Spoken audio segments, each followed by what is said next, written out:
So as it turns out, Dartmoor Way is quite hard. Not that I thought it would necessarily be easy, but I tend to think of bike rides in terms of distance rather than hills and elevation gain. Maybe because I grew up in the New Forest, which is flat, or maybe just because I am ill prepared in general for life. But the Dartmoor Way is 100 miles and we cycled it over 2 days, which is perfectly manageable, except there's also 8,000 feet of elevation gain, which made it quite tricky.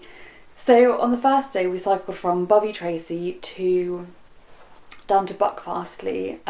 We were going clockwise. So Bovey Tracy down to Buckfastleigh, then over to Ivy Bridge, up to Cadover Bridge on Dartmoor, over to Yelverton, across this incredible moorland road which just sort of sweeps in and out of the hills, and there are ponies and sheep and it's all lovely.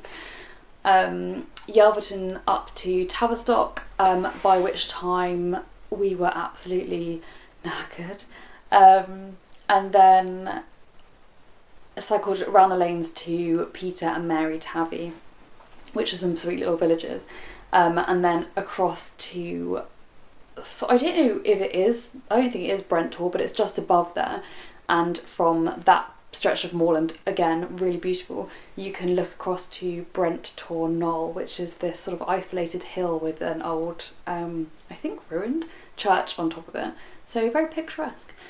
And then we should have gone round the road to Lidford, except that I made a slight navigational error. Not a navigational error then and there, more like a planning error, and then I just sort of blindly followed the GPS route without actually having bothered checking. So we wound up going a little bit of an off-road moorland route, which turned out to be a footpath. So that was fine.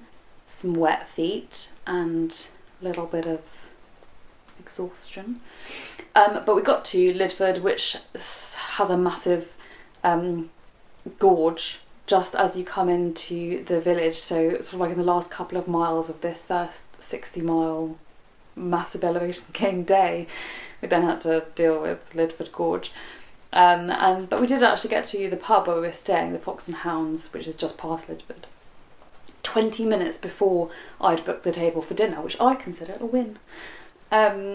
So, inhaled a lot of carbohydrates, went to sleep at 9 o'clock. Next day, much easier because it starts off on sort of like 10 miles of the Granite Way, which is a disused railway line from Lidford to Oakhampton. So that was a beautiful start to the day. From Oakhampton, you sort of arrive where the old train station is, although it's actually coming back into action. You sort of arrive above Oakhampton where that train station is, and then the route takes you down a really steep hill into Oakhampton and then back up the same hill again to get out. I don't know why. I'm guessing it's something to do with the routing showing you all the nice towns around the edge of Dartmoor, but the reality is if you don't actually need to go into Oakhampton for food or something, you're just cycling down a massive hill and cycling back up again. And there is actually a bridle path that links the station to where you'll sort of come back up out of Oakhampton. So if you do the Dartmoor Way and don't need to go directly into Oakhampton itself for food, don't do it. Just stay high and save your legs. So from there we cycled around the lanes really quiet to Chagford, which is, coming into Chagford, has the most terrifyingly steep hill. Like, we'd cycled so many really, really steep hills already, like descents I mean. But the one into Chagford, there's this little gorgeous little bridge at the bottom, but coming down there, you can't, you want to jam brakes on because no amount of brake that isn't fully jammed on is just too fast. But you can't because you're afraid of going over the handlebars. It was so steep. I was going to walk it, but sort of also didn't want to stop in case I fell off just getting off my bike. Anyway, got into Chagford, you obviously then have to cycle up another steep hill into Chagford. But there's lots of cafes and cake stops and, you know, stuff like that there, so it's worth it.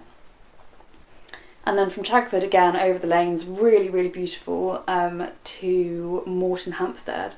And that is the beginning end of the Ray Valley Trail, which again is another sort of disused railway line that goes all the way down to Bovey. It's about 8 miles long, maybe. And it's slightly downhill all the way from Moreton Hampstead south. So like the whole homeward stretch was basically freewheeling, and it was absolutely incredible.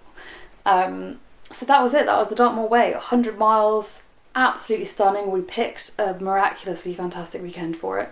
And even though it was the bank holiday and the first sort of bank holiday after the country opened up and people could go places again, the lanes were all really, really quiet, full of potholes, but really quiet. So it was beautiful. I imagine it would still be really quiet in the summer, because people tend to avoid those really windy Dartmoor lanes. But yeah, it was absolutely fantastic. I highly recommend it. Definitely plan lots of cake stops. Definitely do not underestimate the elevation gain if you live in a flat area. You know, these hills are steep. Like, I live here and they're so steep. But yeah, it was great. Well, thanks for watching. Until next time, bye.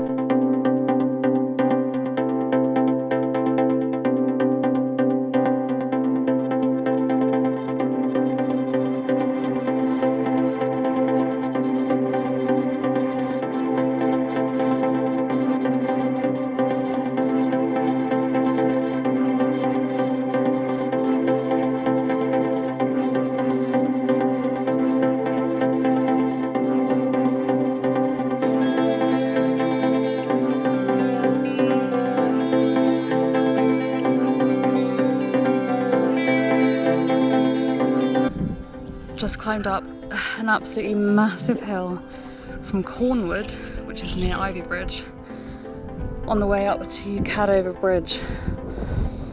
Like the longest hill ever. But the views are kind of nice of Quarry.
Doesn't look like a hill, but it's a massive hill.